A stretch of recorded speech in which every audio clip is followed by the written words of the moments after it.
Hello, everyone, and welcome to another game you guys requested of Daniel Naroditsky. It's a pretty famous game as it's his own personal favorite game that he played. It's from 2019, and he faces Isan Reynaldo Ortiz Suarez, who played an incredible tournament, and this is his only loss of the tournament. Naroditsky finished without a single loss, and I think Isan Reynaldo also defeated Hans Niemann in round one of this event. So he was having a great event. Then he faced Danya, and this is the game. It's really a wonderful one, so let's check it out. Naroditsky with white opens with pawn to d4. We have pawn to d5, knight to c3, knight to f6, and bishop to f4. Okay, the Chigorin variation of the queen's pawn. We have pawn to e6, and now knight to b5. So it's a fairly forced line, but can be very, very tricky, as you'll see. We have knight to a6, you have to defend c7, pawn to e3, and now sometimes you kick away the knight right away, sometimes bishop to b4 check is played, bishop to e7 here, and knight to f3. We have castles kingside, and pawn to h4 is by far the most played move here. Sometimes people just continue development. Daniel played pawn to a3. We have knight to h5 going after the bishop, and bishop to e5.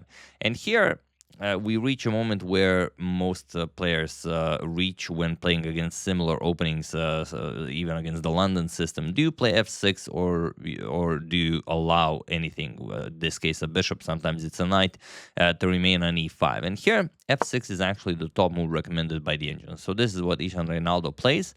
Bishop back to g3, and now we have pawn to c5, and it is now as of move 9 that we have a completely new game. So okay, Daniel goes pawn to c4, we have pawn to g6, weakening the black king side even further, but seems to be working pretty nicely. The rook can come to f7, king can come to g7, and all will be nicely defended. We have bishop to d3, Daniel continues development, and c captures on d4. We have e captures on d4, and now the knight on a6 doesn't really do all that much, and you cannot go to c7. c7 is still covered twice. So here, knight to b8, maybe the other choice was to develop the bishop, then the rook, and then you can play knight to c7. But, okay, he decides to bring the knight back. We have castles kingside, and now knight to c6. Okay, now the knight is definitely on a better square.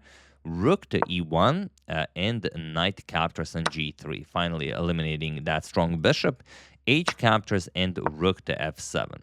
Okay, we have knight to c3, we have bishop to f8, and now, believe it or not, the best move for white is pawn to b4, and that is what Danya plays. We have knight to e7 and queen to b3. And okay, you can, even without using an engine, feel that white should be a little bit better here. Black has a weak e6 pawn, it's a backwards pawn.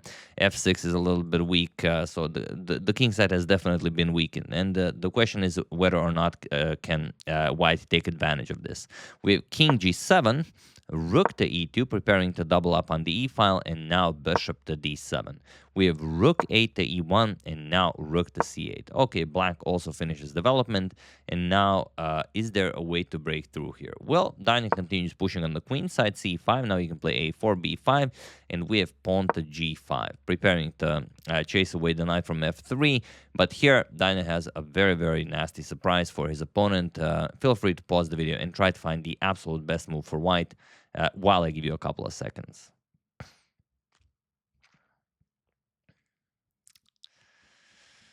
The move in question is rook captures on e6. And the reason why I find it also beautiful is that it's not because of rook captures on e6. It's all part of a greater story, of course, but what happens after is what really is the nice part. Bishop captures on e6. We have rook captures on e6. Okay, pretty standard. And now pawn to a6. Okay, black is saying, I don't really think you have anything here. I'm just going to stop your pawn advancement on the queen side. Bishop to b1. Now exposing the weakness. That is the h7 pawn, preparing queen c2 and queen captures on h7. But Isan Reynaldo says, okay, there's nothing there. Just plays rook to c6 and wants to chase away the rook from e6. And he does chase it away, but not towards the rook on e6. On c6, he chases it away towards the knight on e7. And now look at this. Rook captures on e7. Danya sacrifices the second exchange. So it's a very, very rare situation where one player is just up 2 exchanges. We have knight captures on d5, attacks the queen, and now look at this. We have queen e6, pinning the knight, and look at this beautiful unpin. Queen d3, threatening a mate in 1. If you capture, queen captures on h7 is mate in 1. So king to h8, and now knight to e3. Preparing to start advancing the d pawn. We have rook to c8, and now pawn to d5.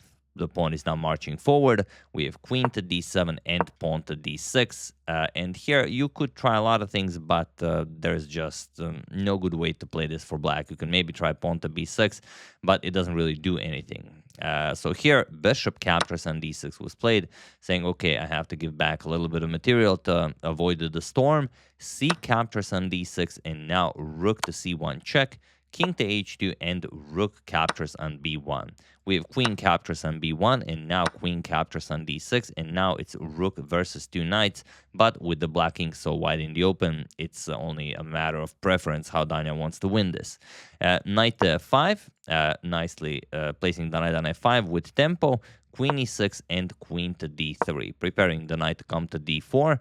h5, we have knight 3 to d4 and queen to e5, preparing pawn to h4, but now knight to h6, attacking the rook, and it would come with a royal fork, so you have to be careful. Rook to f8, and now knight d to f5. And while you can play h4, it doesn't really do all that much. Pawn to h4, just queen d7, and there's no really stopping checkmate. Whatever you do, it's hard to even consider a move here. If captures, you can just recapture, and if rook g8, it doesn't really help. You can capture, but you don't have to. Knight f7 check, king h7, knight captures on e5, picks up the queen, delivers a check, and now whatever, king to h8, queen to f7 will be checkmate. However black responds, really. So after knight d to f5, queen to e6 was played, and now we have queen to f3, preparing to capture on h5. Queen to e8, defending the h5 pawn, and now queen captures on b7. Not to grab a pawn, but to threaten checkmate on g7. We have queen to g6, the only way to prevent queen g7 checkmate.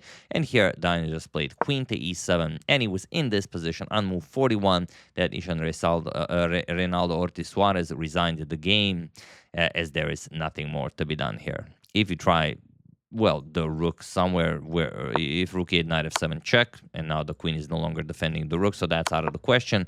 And if you go all the way back, let's say you go rook to b8, then comes knight to f7 check, king to g8, and now queen to e6. And whatever you do is insufficient here, but it is beautiful, so I will show it all the way to checkmate.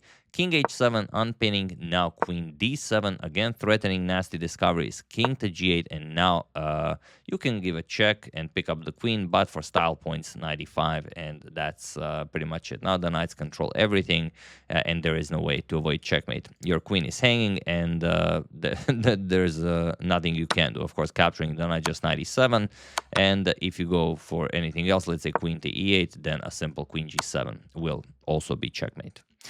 So yeah, beautifully done. This is what Danya considered his best played game. So there you have it, and it was a classical game. Like I mentioned in the previous video that he doesn't play classical all that much anymore, and he even mentioned it himself in an interview he did, I think, with Dina. Maybe he said that maybe he will return to classical, but he'll see how it goes.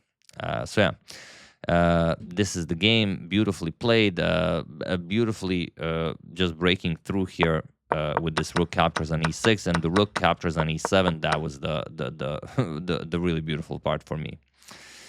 So yeah, that's the game. Hope you guys enjoyed it, and I will see you soon, continuing the coverage of the US Chess Championship 2025 and whatever else happens in the chess world. See you soon.